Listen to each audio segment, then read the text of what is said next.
Ya, oke. Selamat siang, Bapak Ibu. Terima kasih telah hadir dalam Kapita Selekta keempat ini yang tentang dengan cyber security. Sebelumnya, Bapak Ibu sudah mendapat materi mengenai manfaat dari AI khususnya untuk ministry gitu ya, maupun untuk pendidikan, education, maupun untuk hal-hal lain di dalam kehidupan sehari-hari Bapak Ibu. Tetapi selain itu, ada beberapa hal juga yang perlu Bapak Ibu eh, memahami atau setidaknya mengetahui bahwa selain dampak positif tadi masih ada kalau kita bilangnya itu sisi gelap dari AI yang sebenarnya di bidang security itu juga sangat nyaring bunyinya ya karena ya saya di dunia profesional terkait dengan organisasi, bisnis dan seterusnya sehingga sering sekali top manajemen itu ingin memanfaatkan AI tetapi tanpa tahu ada dampak sampingan dari AI tersebut. Nah, hari ini saya bisa sharing ke Bapak Ibu dari pengalaman saya, baik sebagai seorang pengajar maupun sebagai seorang security profesional di dunia swasta, pekerja swasta, terkait dengan AI dan bidang security ini. Baik, saya memperkenalkan dulu Bapak Ibu. Nama lengkap saya Kalvin Erlangga Silain. Saat ini saya sebagai Direktur di PT Sertifikasi Nasional Indonesia. Saya juga chapter lead atau Ketua Indonesia Honeynet Project yang meneliti terkait dengan honeypot, malware maupun ancaman-ancaman yang terkait dengan malicious software. Kemudian saya juga mengajar di dua tempat, satu di Swiss German University (SGU), eh, yang hari ini juga saya mengajar di SGU habis ini nanti. Dan yang kedua, saya juga mengajar di Binus Internasional. Dua-duanya ada di Jakarta. Kalau SGU ada di BSD. Nah, saya itu juga aktif riset karena saya sebagai dosen dituntut harus memperbarui ilmu melalui riset juga. Nah, bidang riset saya itu terkait dengan keamanan informasi, itu termasuk dengan keamanan cyber, ya, data dan seterusnya. Kemudian saya juga tertarik di bidang riset digital forensik, ya. Kemudian sama pengujian sistem dan asesmen. Baik, itu perkenalan Bapak Ibu. Kalau misalnya Bapak Ibu mau mempertanyakan lebih lanjut, bisa nanti melalui Sabda atau bisa melalui email saya yang saya kirimkan di baris kedua tadi. Ini topik kita Bapak Ibu, saya langsung aja ya. Kelihatan 10, tapi nanti saya coba ringkas supaya bisa dapat intinya dan menjadi permenungan kita masing-masing Bapak Ibu terkait dengan penggunaan AI ini. Oke, disclaimer dulu Bapak Ibu, saya bukan anti AI. Ya, saya tidak anti AI, tetapi sering sekali di tempat pekerjaan saya, tim saya itu selalu minta begini. Silakan menggunakan AI seperti ChatGPT untuk membuat misalnya dokumen, laporan, dan seterusnya, tetapi tidak boleh copy paste. Itu rules-nya saya. Jadi artinya, saya mau meminta mereka tetap menggunakan hasil pemikiran mereka di mana AI itu digunakan hanya untuk brainstorming kalau kita bilangnya ya atau misalnya ketika dia mandek kata apa yang berikutnya gitu nah dia bisa menggunakan AI tersebut. Oke, nah sekarang kita lihat dulu di sini saya mengangkat kata paradoks Bapak Ibu, paradoks antara AI dengan keamanan cyber. Nah Bapak Ibu, sebelum kita ke AI, perkembangan manusia itu tidak lepas dengan perkembangan teknologi.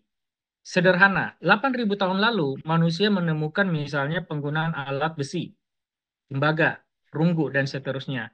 Lalu mulai muncul dunia industri. Ya, setelah sekian ribu tahun kita hidup dalam tanian dengan teknologi yang sederhana, lalu mulai ada industri.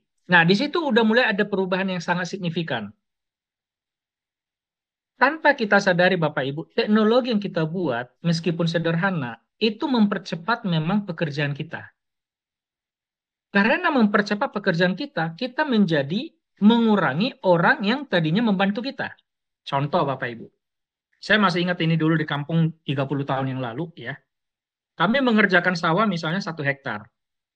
Sebelum ada misalnya traktor yang traktor mesin itu Bapak Ibu ya, dulu orang masih menggunakan kerbau untuk membajak atau orang-orang untuk membabat ilalang gitu ya. Nah, untuk 1 hektar itu kita butuh bantuan misalnya 5 sampai 10 orang. Tapi begitu ada traktor itu, 1 hari selesai dalam 1 hari. 1 hektar. 1 hari selesai dalam 1 hektar dalam 1 hari dengan hanya 1 mesin. Sehingga kita tidak menggunakan lagi 5 atau 10 orang lagi. Yang artinya, tanda petik nih Bapak Ibu, Ya, kita tidak perlu menggaji lagi 5 sampai 10 orang. Jadi sebenarnya sudah ada kelihatan dampak dari perkembangan teknologi, tetapi saat itu belum terlalu signifikan. Lalu mulai dengan industri. Dulu masih banyak tukang becak di Solo, di Semarang gitu ya. Saya dulu sempat di Solo ya lebih kurang 2 tahun. Sekarang udah hampir nggak ada becak. Kenapa? Karena orang sudah pakai motor, ke mobil dan seterusnya. Kemudian dulu ada komputer. Sebelum ada komputer masih mengandalkan mesin tik, kita butuh bantuan banyak orang untuk mengetik dokumen. Dan begitu ada komputer dengan kecanggihannya yang mulai dari awal, akhirnya banyak orang nggak dipakai lagi. Dan seterusnya Bapak Ibu. Gerbang tol misalnya. Dulu, 15 tahun yang lalu, kalau kita masuk ke gerbang tol, itu masih ada orangnya. Ya, orang yang melayani kita untuk membayar, tukaran, dan seterusnya. Sekarang tidak, udah otomatis. Jadi sebenarnya Bapak Ibu, AI ini bukan barang baru yang mengancam ketenaga kerjaan. Ya, tapi ada satu poin, Bapak Ibu, ada satu poin yang nanti saya akan highlight yang membedakan AI sebagai buatan manusia dengan buatan-buatan teknologi lainnya, ya, di sini. Oke, jadi saya summary dulu Bapak Ibu ya, paradoks pengembangan AI dan keamanan cyber ini, bahwa dengan AI itu berdampak positif terhadap organisasi, khususnya kecepatan kita melakukan analisa.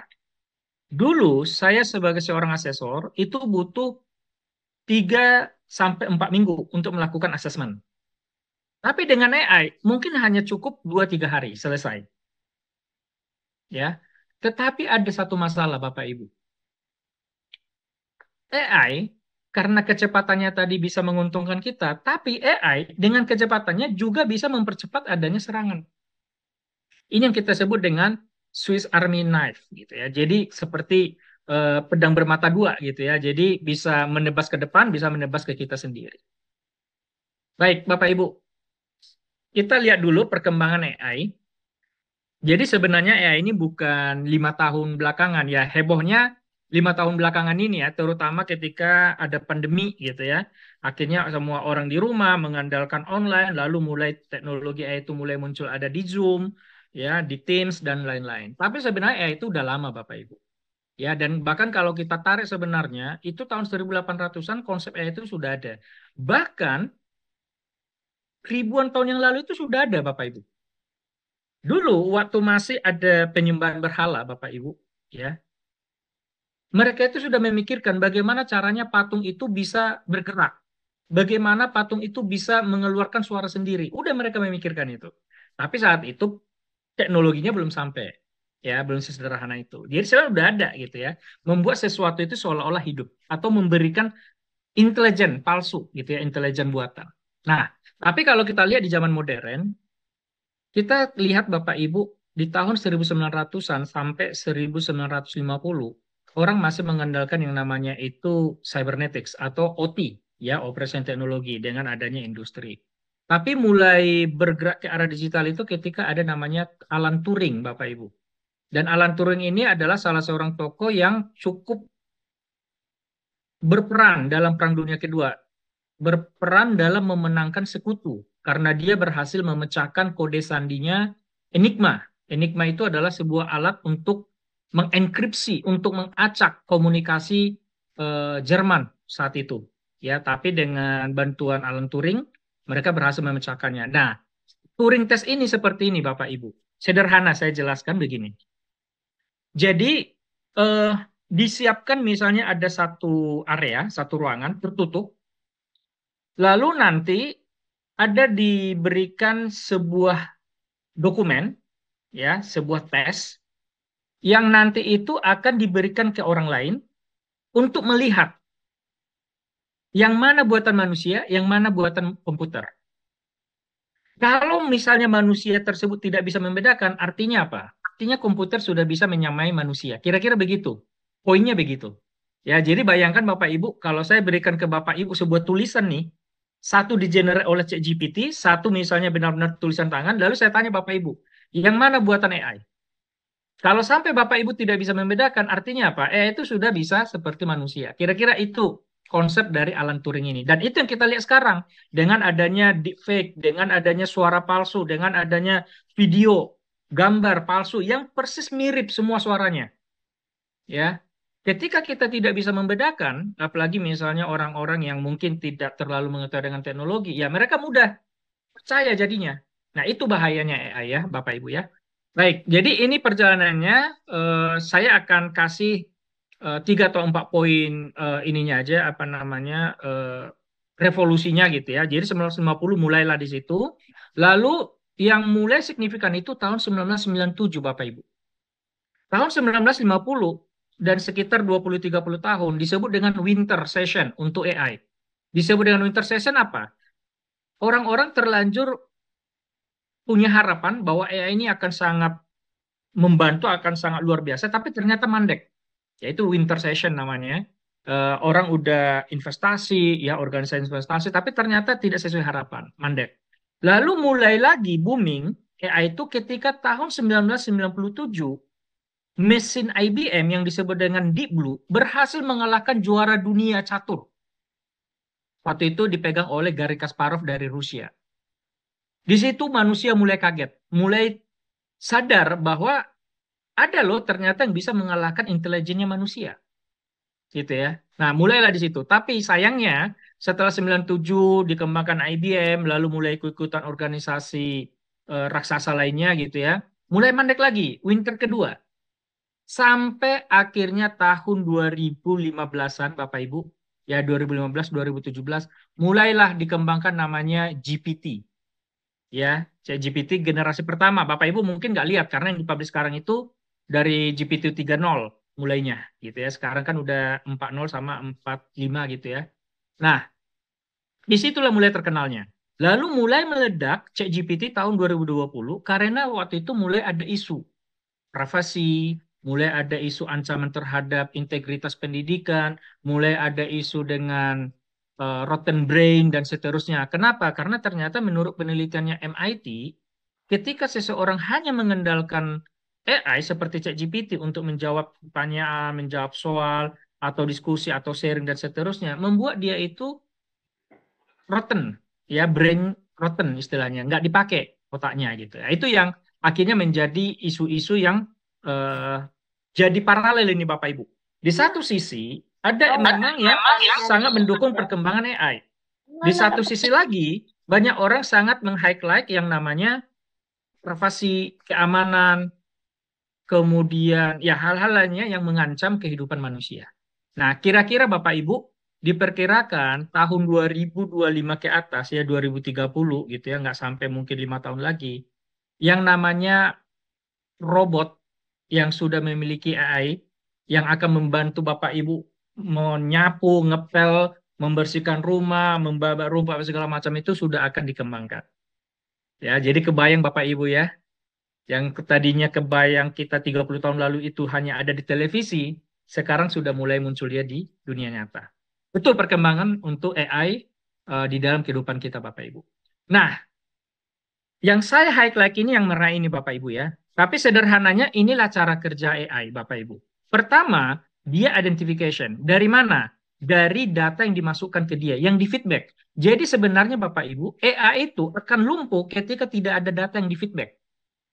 Ketika dia tidak bisa melihat data mana yang akan dia perlu analisa. Ya, jadi sebenarnya kita sebenarnya yang membuat AI itu hidup, yang memberikan dia makan, kira-kira begitu. Nah, kemudian dia mulai memahami. Ya, dulu saya masih ingat beberapa tahun lalu ketika diskusi sama teman-teman di kampus, wah AI belum punya konteks. Nah, sekarang AI itu udah punya konteks, Bapak Ibu. Udah punya konteks. Bapak Ibu coba buka ChatGPT, baru, akun baru sama sekali, supaya ChatGPT nggak tahu historinya Bapak Ibu yang baru. Bapak Ibu satu kata aja, satu kata aja, Bapak Ibu cemplungin ke ChatGPT, dia langsung tahu konteksnya. Ya, jadi di understanding ini mereka sudah mulai punya konteks, mulai memahami sesuatu. Nah, setelah itu baru AI itu mulai melakukan namanya decision.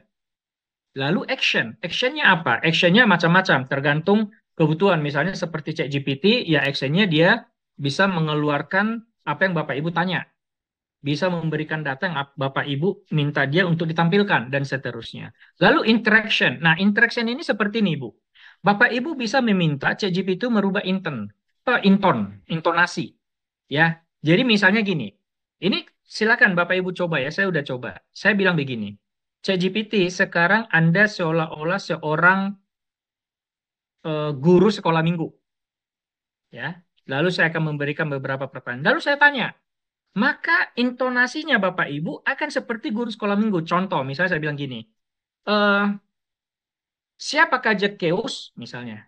Nah, nanti dia akan menjawab seperti seorang sekolah minggu. Intonasinya beda, Bu, Bapak Ibu ya. Kalau kita cari seperti di search engine ini, dia bilang, oh Zacchaeus itu adalah orang yang pendek, yang naik ke atas pohon untuk melihat Yesus karena badannya pendek dan seterusnya. Dan jadi intonasinya itu bisa disamakan. Nah, itu interaksinya itu bisa menyesuaikan dengan ChatGPT. Ya, baru nanti creation. Bapak Ibu, yang saya highlight ini, yang merah ini, inilah yang menurut saya Bapak Ibu membedakan AI sebagai buatan manusia dengan buatan manusia lainnya. Mari kita lihat sama-sama Bapak Ibu. Di situ ada kata-kata generate or construct something new. Artinya dia membuat sesuatu yang baru. Bring something into existence. Sesuatu yang nggak ada, entah itu konten, entah itu gambar apa, dia bisa buat sendiri. Bapak Ibu silakan minta ChatGPT atau AI lainnya, tolong buatkan gambar yang menggambarkan Zacchaeus naik ke pohon dan Yesus sedang lewat di bawah pohon. Langsung ada. Ya, jadi sesuatu yang imajinatif, dia bisa nyatakan dalam bentuk gambar. Itu satu. Yang kedua, dengan itu ada look back, Bapak Ibu, saya kasih gambar look back. Dengan materi yang dia punya, menghasilkan sesuatu something new to the existence ke real life, itu kan menjadi data. Data itu bisa menjadi feedback dia lagi dan seterusnya sehingga inilah yang disebut dengan self learning. Ini yang berbahaya Bapak Ibu. Mari kita bandingkan dengan nuklir Bapak Ibu. Nuklir atau senjata api atau lainnya buatan manusia tidak akan bisa berpikir sendiri, dia tidak akan bisa launching sendiri, dia tidak akan bisa ditembakkan sendiri kalau tidak diperintahkan oleh manusia. Tetapi AI dengan intelijennya meskipun itu artifisial atau buatan, dia bisa membuat decision sendiri. Ini yang sangat berisiko Bapak Ibu. Sudah ada beberapa case. Ya, ini ada satu contoh case ya classified sebenarnya, tapi ada beberapa dokumen yang udah beredar di lingkungan kita di security profesional. Jadi dibuat simulasi begini Bapak Ibu. Seorang jenderal ya di salah satu negara yang mengembangkan AI itu menyuruh drone untuk menyerang target. Jadi targetnya misinya adalah drone itu harus menyerang sebuah gedung. Oke, dikirim 100. Jebret. Di tengah jalan Bapak Ibu keluar misi baru, perintah baru keluar. Batalkan misi. Ternyata Bapak Ibu, dari 100 drone, hanya 90 ya, hanya 90 yang mematuhi. Cancel mission, balik ke base, tapi sisanya yang 10 Bapak Ibu itu melawan. Dia melawan. Dia memutuskan koneksi supaya dia tidak bisa perintah dan dia menyerang serangan. Itu udah ada, ya. Jadi itu sebenarnya yang kita bahaya, yang kita takutkan Bapak Ibu. Kalau nuklir kita launching di tengah jalan berubah keputusan itu bisa cancel, masih bisa dikontrol dan nuklir nggak bisa menolak karena dia nggak punya artificial intelligence, ya. Itu Bapak Ibu ya. Baik, nah sekarang kita melihat tadi kita udah bahas mengenai AI, sekarang kita lihat eh, bagaimana AI ini dimanfaatkan untuk security. Nah, Bapak Ibu, tadi AI itu dengan otomasi, dengan bantuan learning dan seterusnya itu membuat kecepatannya itu belajar itu sangat cepat. Kemarin saya baru selesai meeting sore. Ada sekitar 50 juta log yang perlu dianalisa setiap hari di dunia security nih Bapak Ibu. Bagaimana seorang manusia yang saat ini SOC masih mengandalkan manusia, SOC itu Security Operations Center, itu sebuah tim kecil untuk menganalisa ketika terjadi ada serangan. Itu masih manusia saat ini dengan bantuan visualisasi, log, tapi masih manual oleh manusia. Tapi dengan ternyata banyaknya traffic 50 juta, mereka tidak mampu lagi. Akhirnya diberikanlah AI. Jadi sekarang Bapak Ibu, di beberapa sistem itu sudah menggunakan AI. Begitu ada serangan, AI itu yang langsung melakukan antisipasi. Orang udah nggak perlu lagi. Ya, jadi memang di sini sudah banyak apa namanya penggunaan AI di dunia security. Sudah ada, udah nyata Bapak Ibu. Nah, AI itu sendiri memang banyak jenisnya. Ada yang misalnya ya hanya sekedar menganalisa lalu melakukan action, tapi ada juga yang kita sebut dengan AI generatif yang dia bisa generate konten sendiri, seperti ChatGPT ataupun jenis LLM lainnya atau large language model, ya. Oke. Nah, bagaimana kita mengintegrasikan AI ke dalam cyber? Ini dampak-dampak positifnya dulu, Bapak Ibu ya. Pertama, bisa mengotomisasi deteksi ancaman, sehingga eh, kita mengklasifikasi ini serangan atau tidak itu sudah bisa lebih cepat. Yang kedua, AI itu memiliki kemampuan menganalisa data dalam jumlah besar, ya. Selama Bapak Ibu tentu memberikan yang namanya hardware, ya. Tapi di sini udah nggak perlu lagi interaksi manusia. Kemudian dia juga bisa menganalisa anomali. Manusia itu Bapak Ibu sulit melakukan analisa anomali. Kenapa? Karena dia subjektif. Dia dipengaruhi oleh namanya itu eh, yaitu tadi ya, eh, dia menggunakan hikmatnya dia, istilahnya ya, kebijaksanaannya dia, sehingga sering sekali tidak objektif lagi, gitu ya. Ini saya kasih contoh sederhana Bapak Ibu. Dan ini saya sering berikan contoh sederhana untuk kelas saya. Misalnya ada sebuah gedung yang sangat secure, yang sangat aman sekali. Oke. Di depan pintu itu dijaga oleh ya kita sebut aja misalnya sama robot, ya sama robot dengan ada AI. Oke. Lalu ada seorang ibu yang lagi hamil, sedang melewati gedung itu.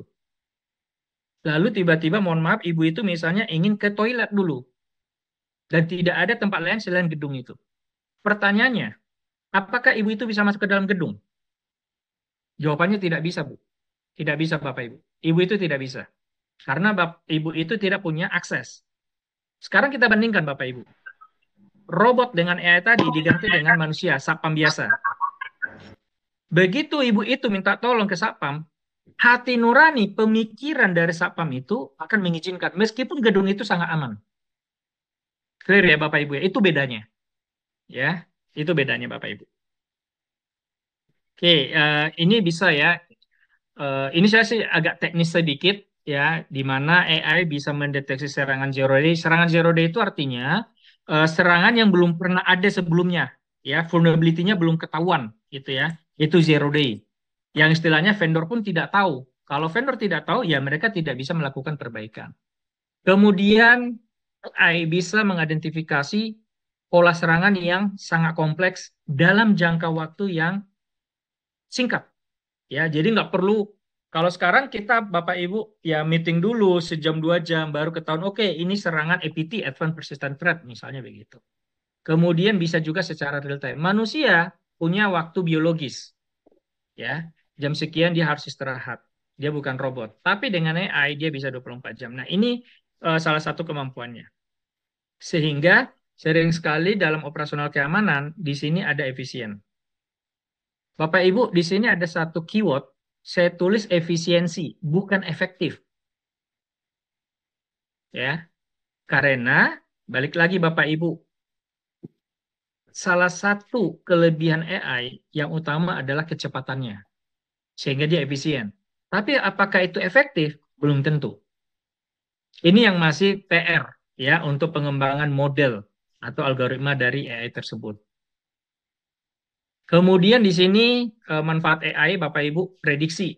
Bapak Ibu tanpa Bapak Ibu sadari, Bapak Ibu itu sering menggunakan fitur AI loh untuk prediksi ya, entah itu misalnya cuaca, entah itu misalnya lalu lintas dan seterusnya.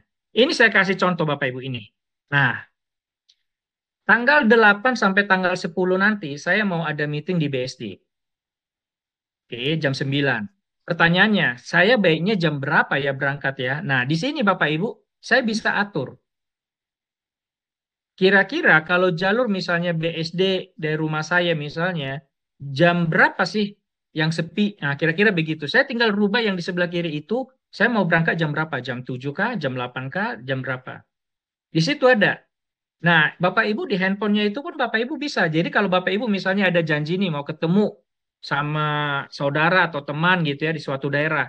Lihat dulu lalu lintasnya. Bapak Ibu bisa tahu nih kira-kira jam berapa yang Bapak Ibu bisa nyampe cepat.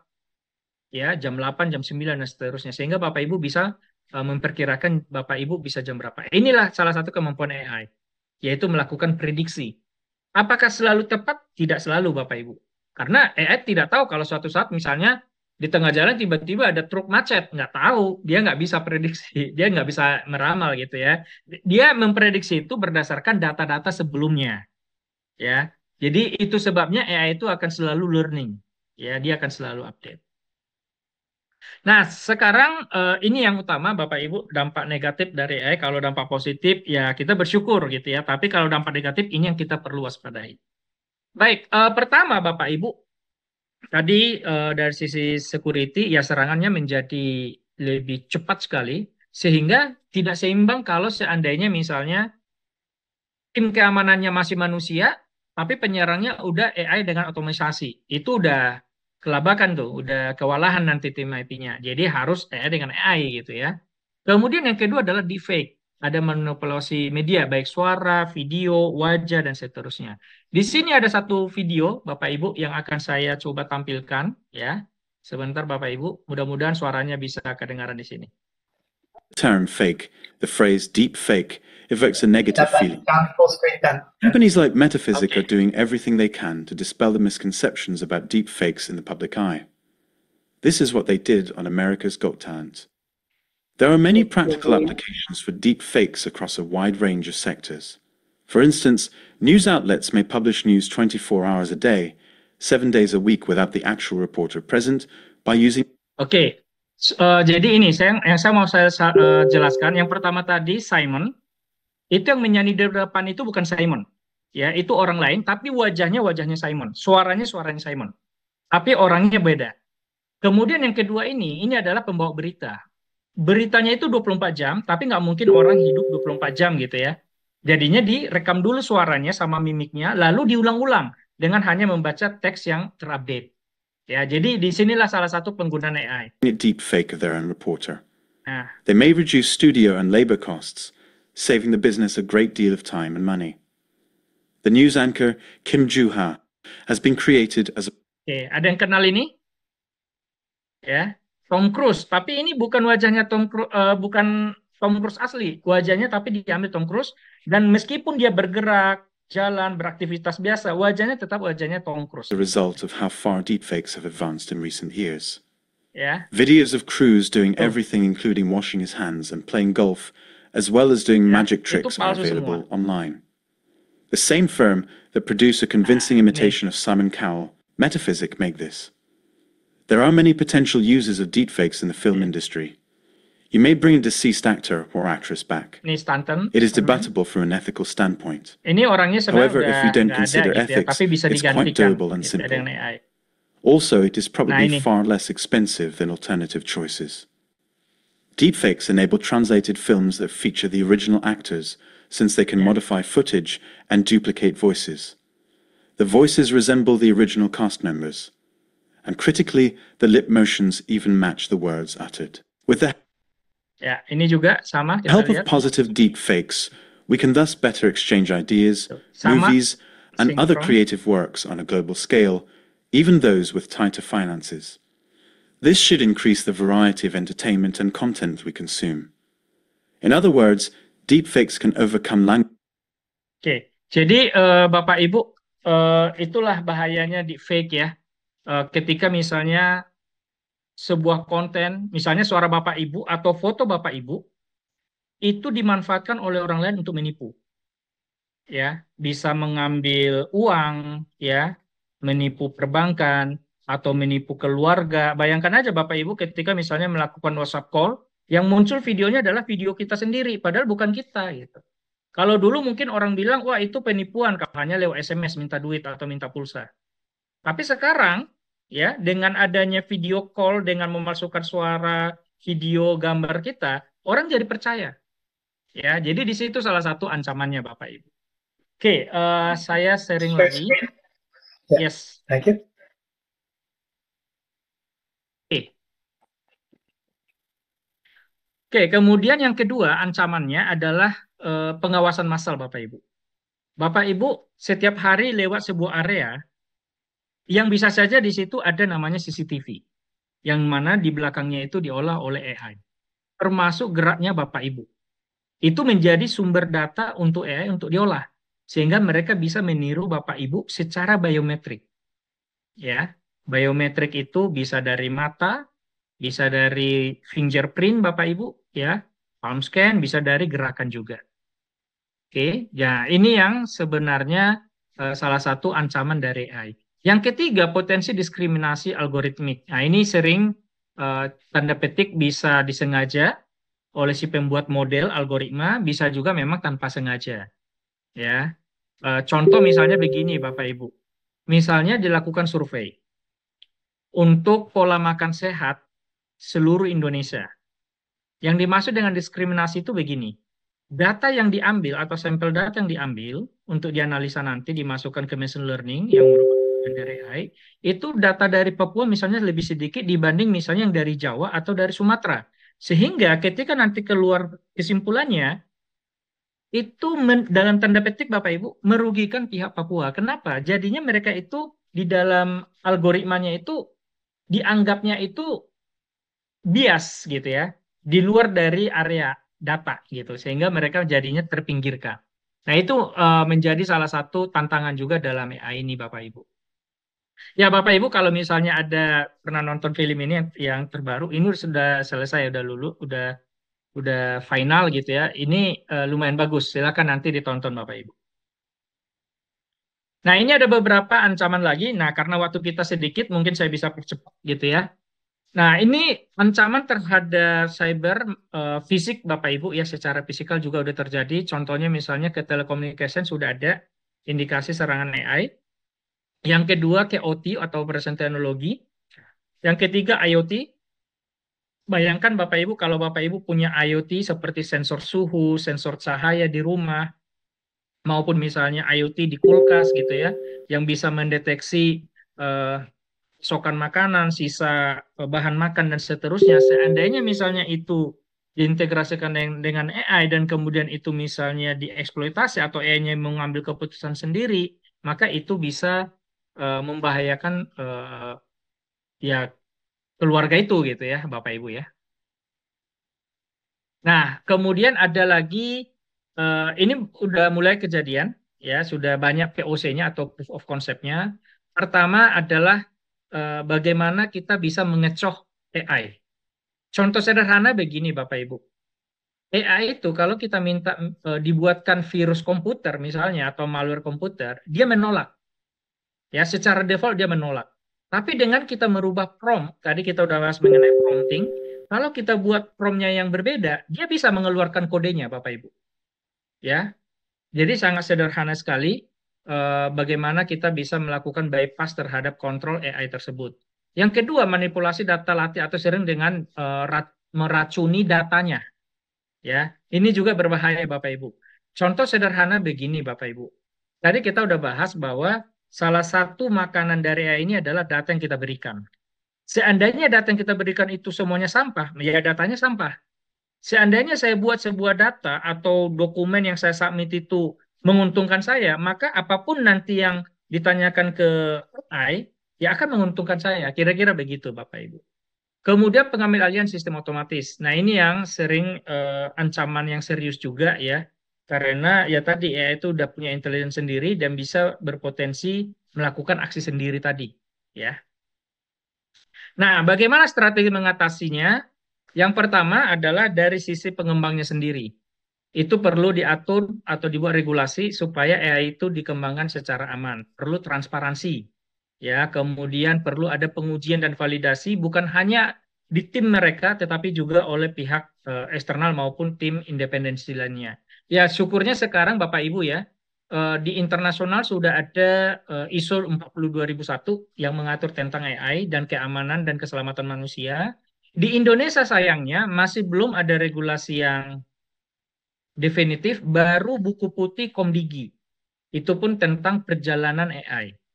Ya, perjalanan AI untuk diadopsi di Indonesia. Jadi sayang sekali kembangan AI itu sudah dalam tanda petik udah mulai sangat cepat, tapi di kita sendiri regulasinya belum clear ya, belum definitif. Yang saya khawatirkan itu nanti adalah perlindungan kita orang Indonesia, masyarakat, terutama orang-orang yang belum memahami, karena kan masih ada generasi-generasi lama ya Bapak Ibu ya, yang kelahiran 70 ke bawah yang mungkin secara teknologi nggak terlalu paham gitu ya. Nah, takutnya itu menjadi korban ya. Ya kita memang selalu mendorong supaya dibuatkan regulasi. Kemudian tadi pendekatan teknis, yang ini kebijakan regulasi, ya perlu ada standar keamanan. Ini sudah ada ya, ISO 40 2001. Kemudian kebijakan pelindungan data, kita sudah ada Undang-Undang PDP tahun 2022, tetapi yang terkait dengan AI belum dibahas di situ. Mudah-mudahan nanti bisa direvisi supaya terkait juga dengan AI. Sama etika AI, Bapak Ibu.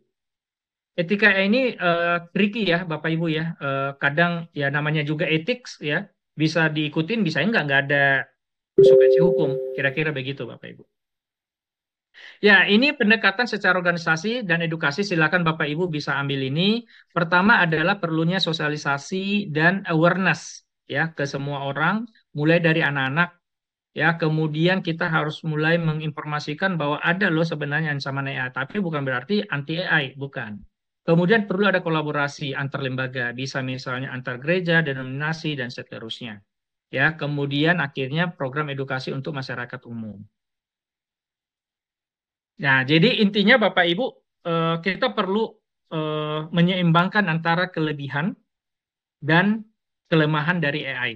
Ya, jadi di satu sisi memang AI itu mempercepat pekerjaan kita, membantu kita gitu ya, tapi di satu sisi juga ada ancaman-ancaman baik itu eksplisit maupun secara implisit. Yang implisit itu adalah kemampuan kognitif kita itu terpengaruh, Bapak Ibu. Ya, itu juga yang perlu kita ini. Dan yang kedua adalah tadi AI punya intelijen, tanda petik ya, punya intelijen yang notabene dia bisa berpikir sendiri, membuat sendiri sesuatu dan mengambil keputusan sendiri. Ya, kemudian ya kita perlu lakukan audit secara berkala. Kemudian ada pembatasan capability, ya misalnya seperti deepfake tadi, ya harusnya mulai diatur, ya. Kemudian transparan, tadi kita udah bahas ya, bahwa pengembangan AI itu harus transparan. Ya, ini arah penelitian yang ke depan ya, Bapak Ibu. Mudah-mudahan Bapak Ibu eh, bisa melihat di masa depan bahwa pertama AI generatif itu sedang dikembangkan sekarang. Yang kedua udah ke arah otomotif. Jadi kita harapannya mungkin 10 atau 20 tahun ke depan mobil-mobil di jalanan itu udah ada yang otomatis gitu ya. Harapannya begitu. Kemudian nah ini ada quantum computing yang juga merupakan salah satu emerging emerging teknologi ya, dan ketika dikombinasikan dengan AI itu akan sangat powerful. Nah, mudah-mudahan kita bisa melihat ada lompatan besar untuk kehidupan manusia dengan penggunaan AI ini. Ya, ini ada keamanan berbasis AI ya, bisa pertahanan yang adaptif, kolaborasi AI bisa diharapkan terjadi ya secara seimbang, kemudian bisa penggunaan AI untuk pasca serangan. Ya, jadi itu Bapak Ibu ya, harapannya semoga Bapak Ibu bisa memahami ancaman-ancaman AI di samping dari adanya keuntungan atau kelebihan dari penggunaan AI. Demikian, terima kasih. Saya kembalikan ke Bapak Max. Terima kasih.